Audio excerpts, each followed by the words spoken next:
So I'm showing you how I'm changing my flash mount into the LED color changing flash mount by Commercial Electric. So first thing I did was to remove the old one.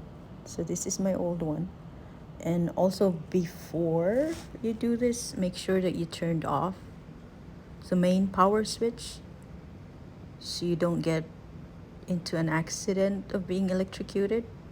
So right now I've turned it off, and I do have a voltage tester to make sure that it is really off and then that you don't die.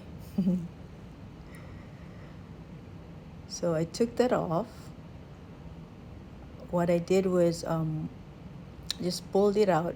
This is an old one, and then I cut the wire from the inside, leaving some so I can connect the new flash mount. I'm using the Commercial Electric one I bought from Home Depot, and it's a LED color changing. And what I'm changing to is it has a low profile design.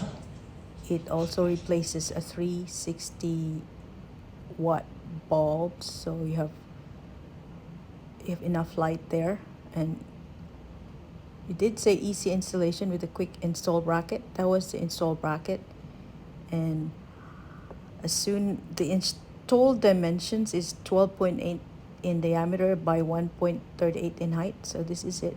That's after I installed the bracket. You just have to place it in. I wasn't able to show that because it was hard to record on the ceiling, but yes.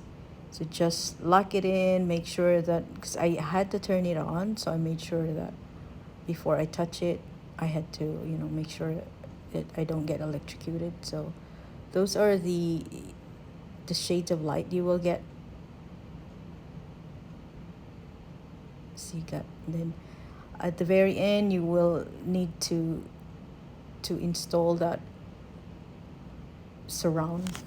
But you do have the soft white, bright white, and daylight colors that you can choose from.